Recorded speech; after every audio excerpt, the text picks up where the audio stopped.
TV 20 Kannada ವಾಹಿನಿಗೆ ಸ್ವಾಗತ.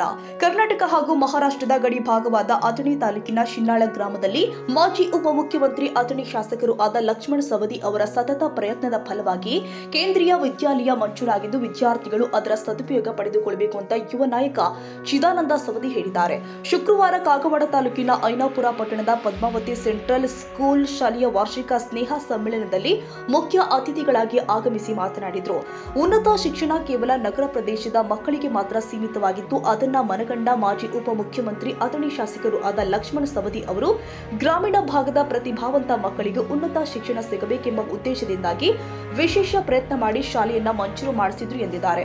2022ರಲ್ಲಿ ಅಥಣಿ ತಾಲೂಕಿನ ಯಲಡಗಿ ಗ್ರಾಮದಲ್ಲಿ ಕೇಂದ್ರೀಯ ವಿದ್ಯಾಲಯ ನಿರ್ಮಾಣ ಮಾಡಲು ಕೇಂದ್ರದ ತಂಡ ಆಗಿನ ಶಿಕ್ಷಣಾಧಿಕಾರಿ ತಳವಾರ ಅವರಿಗೆ ಹಿಂದಿನ ಶಾಸಕರಾಗಿದ್ದ ಮಹಾನುಭಾವ ಮಹೇಶ್ ಕುಮಟಳ್ಳಿ ಕೇಂದ್ರೀಯ ವಿದ್ಯಾಲಯ ಮಾಡಲು ಸ್ಥಳ ಯೋಗ್ಯವಿಲ್ಲ ಅಂತ ಶಿಕ್ಷಣಾಧಿಕಾರಿಯ ಮುಖಾಂತರ ರಿಪೋರ್ಟ್ ಹಾಕಿಸಿ ಕ್ಯಾನ್ಸಲ್ ಮಾಡಿಸಿದ್ರು.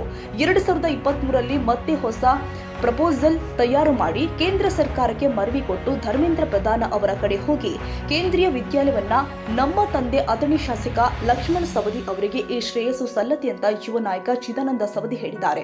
ಆದ್ರೆ ಈಗ ಕೆಲವರು ಸಾಮಾಜಿಕ ಜಾಲತಾಣದಲ್ಲಿ ಕೇಂದ್ರೀಯ ವಿದ್ಯಾಲಯವನ್ನ ನಾವು ಮಾಡಿದೀವಿ ಅಂತ ಬಿಟ್ಟಿ ಪ್ರಚಾರ ಪಡೆದುಕೊಳ್ತಿದ್ದಾರೆ. ಈ ಭಾಗದ ಜನರ ಗಮನದಲ್ಲಿ ಇರಲಿ, ಲಕ್ಷ್ಮಣ ಸವದಿ ಅವರ ಪ್ರಯತ್ನದಿಂದ ಕೇಂದ್ರೀಯ ವಿದ್ಯಾಲಯ ಮಂಜೂರಾಗಿದೆ. ಒಂದು ಮಹತ್ವದ ಯೋಜನೆ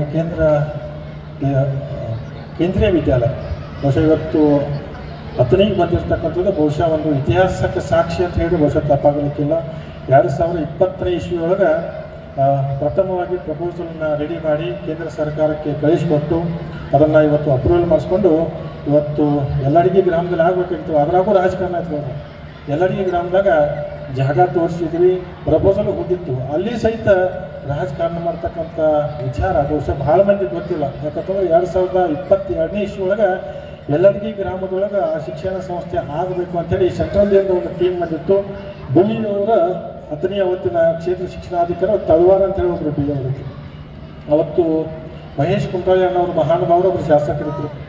ಅವರು ಬಿಳಿಯವ್ರಿಗೆ ಪ್ರೆಷರ್ ಹಾಕಿ ಆ ಶಿಕ್ಷಣ ಸಂಸ್ಥೆ ಬಿಳಿಯವ್ರ ಕಡೆ ಏನು ರಿಪೋರ್ಟ್ ಕೊಡಿಸ್ರಪ್ಪ ಅಂತಂದ್ರೆ ಯಲಡಗಿ ಒಳಗೆ ಈ ಶಿಕ್ಷಣ ಸಂಸ್ಥೆಯನ್ನು ಪ್ರಾರಂಭ ಮಾಡಲಿಕ್ಕೆ ಇಲ್ಲಿ ಜಾಗ ಎಲಿಜಿಬಲ್ ಇಲ್ಲ, ಈ ಜಾಗ ಅದಕ್ಕೆ ಯೋಗ್ಯ ಅಲ್ಲ ಅಂತೇಳಿ ರಿಪೋರ್ಟ್ ಹಾಕಿಸಿ ಅದನ್ನು ಕ್ಯಾನ್ಸಲ್ ಮಾಡ್ತಕ್ಕಂಥ ಪ್ರಯತ್ನ ಕೂಡ ಅಥಣಿ ಕ್ಷೇತ್ರದಲ್ಲಿ ನಡೀತು. ಆದರೆ ಮತ್ತೆ ಅದನ್ನು ತಿರುಗಿ ಹೊಸ ಪ್ರಪೋಸಲ್ ರೆಡಿ ಮಾಡಿ 2023ನೇ ಇಸ್ವಿ ಒಳಗೆ ಅದು ಮತ್ತೊಮ್ಮೆ ಕೇಂದ್ರ ಸರ್ಕಾರಕ್ಕೆ ಮನವಿಯನ್ನು ಕೊಟ್ಟು ಧರ್ಮೇಂದ್ರ ಪ್ರಧಾನ ಅವ್ರ ಕಡೆ ಬಹುಶಃ ಒಂದು ವರ್ಷದೊಳಗೆ ನನ್ನ ಕಡೆ ಫ್ಲೈಟ್ ಟಿಕೆಟ್ಸು ತೆಗೆದಿಟ್ಟಿನಿ. ನಮ್ಮ ತಂದ್ರೆ 14 ಸಲ ದಿಲ್ಲಿಗೆ ಹೋಗಿ ಇವತ್ತು ಅಥಣಿಗೆ ಕೇಂದ್ರೀಯ ವಿದ್ಯಾಲಯ ತರ್ತಕ್ಕಂಥ ಕೆಲಸ ಮಾಡಿರ್ತಕ್ಕಂಥ ಕೀರ್ತಿ ಇವತ್ತು ನಮ್ಮ ಲಕ್ಷ್ಮಣ ಸವದಿ ಅವರು ನಮ್ಮ ತಂದೆಯವರ ಸಲ್ಪವನ್ನು ಮಾತನ್ನು ಕೂಡ ಈ ಸಂದರ್ಭದಲ್ಲಿ ಹೇಳಬೇಕಾಗ್ತದೆ. ಯಾಕಂತಂದ್ರೆ ಸಾಕಷ್ಟು ಜನ ಸಾಮಾಜಿಕ ಜಾಲತಾಣದ ತಾವೆಲ್ಲ ನೋಡ್ಕೋತಿದ್ರಿ. ಯಾಕಂದರೆ 2020ರಿಂದ ಪ್ರಾರಂಭ ಆಗಿರ್ತಕ್ಕಂಥ ಈ ಪ್ರಪೋಸಲ್, ಈ ಪ್ರಕ್ರಿಯೆ 2023ನೇ ಇಸ್ವಿ ಒಳಗೆ ಆಗಿರ್ತಕ್ಕಂಥದ್ದು. ಇವತ್ತು ಸಾಕಷ್ಟು ಜನ ಹೆಸರು ಹೇಳಕ್ಕೆ ಹೋಗೋದಿಲ್ಲ. ಸಾಕಷ್ಟು ಜನ ಅದನ್ನು ನಾನು ಮಾಡಿ ಅಂತ ಹೇಳಿ ಸುಮ್ಮನೆ ಪುಕ್ಸಕ್ಕೆ ಪ್ರಚಾರ ತಗೊಳ್ತಕ್ಕಂಥ ಕೆಲಸ ಆಗೋದು. ಬಹುಶಃ ಇವತ್ತು ಈ ಭಾಗದ ಜನರಿಗೆ ಅದು ಗಮನದಲ್ಲಿರಲಿ. ಅದು ಲಕ್ಷ್ಮಣ ಸವದಿಯವರ ಪ್ರಯತ್ನದಿಂದ ಆಗಿರ್ತಕ್ಕಂಥ ಕೆಲಸ. ಬಹುಶಃ ಅದರಲ್ಲೇ ಕೂಡ ರಾಜಕಾರಣ ಮಾಡಿರ್ತಕ್ಕಂಥ ರಾಜಕಾರಣಿಗಳಿಗೆ ನಾನು ಹೇಳಕ್ಕೆ ಬಯಸ್ತೀನಿ, ಈ ಕೇಂದ್ರೀಯ ವಿದ್ಯಾಲಯದೊಳಗೆ ನಾವಾಗಲಿ ನನ್ನ ಮಕ್ಕಳಿಲ್ಲ ಯಾರು ಕಲ್ಯಾಣ ಇದ್ದಿರಲಿಲ್ಲ. ನಮ್ಮ ತಾಲೂಕಿನ ಬಡ ರೈತನ ಮಕ್ಕಳಲ್ಲಿ ಕಲ್ಯಾಣರಿದ್ದರು. ಅದಕ್ಕೆ ಇಂಥ ಅಭಿವೃದ್ಧಿ ಕಾರ್ಯದೊಳಗೆ ದಯವಿಟ್ಟು ನಿಮ್ಮ ಕೈ ಮುಗಿದು ವಿನಂತಿ ಮಾಡ್ಕೊತೀನಿ, ರಾಜಕಾರಣ ಮಾಡಕ್ಕೆ ಹೋಗ್ಬೋದು. ರಾಜಕಾರಣ ಮಾಡ್ತಕ್ಕಂಥ ಸಂದರ್ಭಗಳು ಸಾಕಷ್ಟು ಅದಾವು. ಕುಸ್ತಿ ಅಖಾಡಕ್ಕೆ ಬೀರ್ತ ಆ ಸಂದರ್ಭಗಳು ರಾಜಕಾರಣ ಮಾಡೋಣ, ಕ್ಷುಲ್ಲಕ ವಿಷಯಗಳನ್ನು ತಂದು ಬಹುಶಃ ಇವತ್ತು 2-3 ದಿವಸದಿಂದ ಕೂಡ ತಾವು ನೋಡಿದ್ದೀರಿ. ಕೆಲವು ಆರೋಪಗಳನ್ನು ಮಾಡಿ ಏನೇನೋ ತಮ್ಮ ಗಾಳಿಗಸಿಕೊಳ್ತಕ್ಕಂಥ ಕೆಲಸನ ಮಾಡಿದರು. ಬಹುಶಃ ಉತ್ತರ ಕರ್ನಾಟಕದ ಒಂದು ಗಾದೆ ಮಾಹಿತಿ ಸಜೀವನ ಕಬ್ಬಿನ ಪಡಕ್ಕೆ ಬೆಂಕಿ ಹತ್ತಿರ ಜೋಳ ಸುಡುವಂತೂ ಮಂದಿ ಬಹಳ ಐತೆ ಅಂತೀವಿ.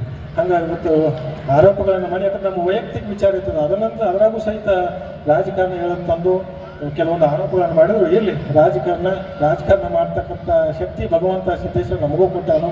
ಬರುವಂಥ ತೀರ್ಮಾನಗಳಿಗೆ ಆರೋಪದಿಂದ ಮುಕ್ತ ಆಗ್ತೀವಿ. ಇನ್ನೂ ಅಥಣಿ ಕ್ಷೇತ್ರ ಮತ್ತು ಕಾಗವಾಡ ಕ್ಷೇತ್ರವನ್ನು ಮಾದರಿ ಕ್ಷೇತ್ರಗಳನ್ನಾಗಿ ಮಾಡಿ ಬಹುಶಃ ಜಿಲ್ಲೆಯ ಜನ ಈ ಕಡೆ ತಿರುಗಿ ನೋಡಬೇಕು. ಅಥಣಿ ಕಾಗವಾಡದೊಳಗೆ ಏನು ಅಭಿವೃದ್ಧಿ ಆಗೈತಿ, ನಮ್ಮಲ್ಲಿ ಒಂಚೂರು ಮಾಡಬೇಕು ಅಂತ ಹೇಳಿ ಮನೋಭಾವನೆ ಎಲ್ಲರಿಗೆ ಬರೋ ನಿಟ್ಟಿನೊಳಗೆ 2 ಕ್ಷೇತ್ರವನ್ನು ಅವಳಿ ತಾಲೂಕುಗಳನ್ನು ಅಭಿವೃದ್ಧಿ ಮಾಡ್ತಕ್ಕಂಥ ಕೆಲಸ ಮಾಡ್ತೀವಿ ಅನ್ನೋ ಮಾತನ್ನ ಸಂದರ್ಭದಲ್ಲಿ ಹೇಳಿ, ಬಹುಶಃ ಹಿಂಗೆ ಒಂದು ಕಾರ್ಯಕ್ರಮ ನಡೀತಿರ್ತದೆ. ಆ ಕಾರ್ಯಕ್ರಮ ನಡೆದಂಥ ಸಂದರ್ಭದೊಳಗೆ ಎಲ್ಲ ಅತಿಥಿ ಪದ್ಮಾವತಿ ಶಿಕ್ಷಣ ಸಂಸ್ಥೆಯ ಅಧ್ಯಕ್ಷ ಶೀತಲ್ ಗೌಡ ಪಾಟೀಲ, ಮಕ್ಕಳಿಗೆ ವಿದ್ಯೆ ಕೊಟ್ರೆ ಸಾಲದು, ಉತ್ತಮ ಸಂಸ್ಕಾರ ಕೊಟ್ಟಾಗ ಮಾತ್ರ ಒಳ್ಳೆಯ ಸಮಾಜ ನಿರ್ಮಾಣ ಮಾಡಲು ಸಾಧ್ಯ.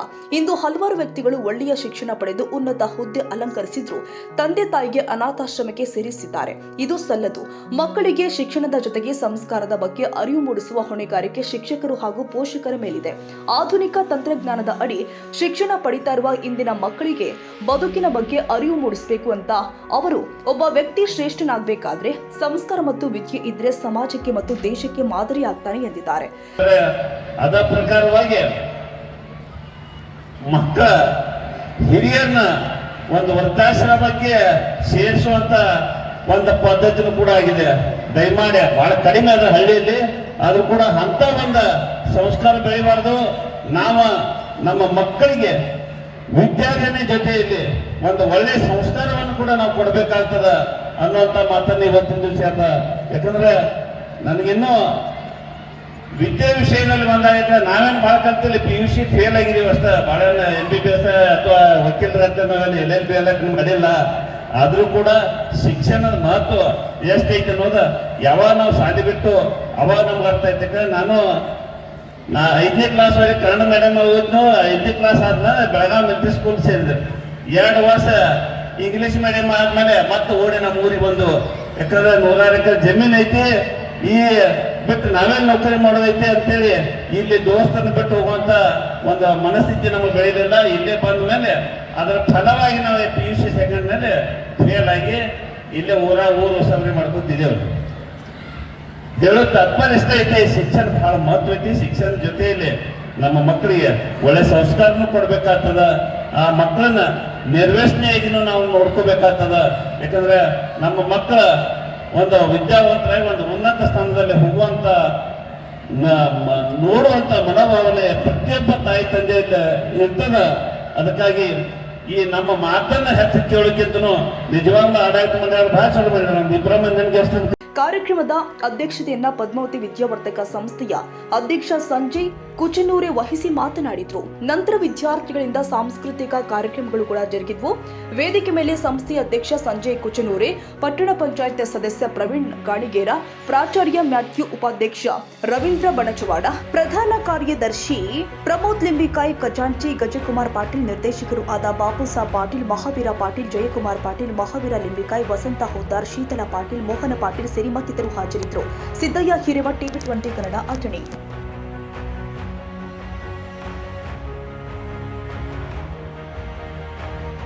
ಕನ್ನಡಿಗರ ಮೆಚ್ಚಿನ ನಿಮ್ಮ TV20 ಕನ್ನಡ ವಾಹಿನಿ ಇದೀಗ ಟಿವಿಯಲ್ಲಿ ಲಭ್ಯ.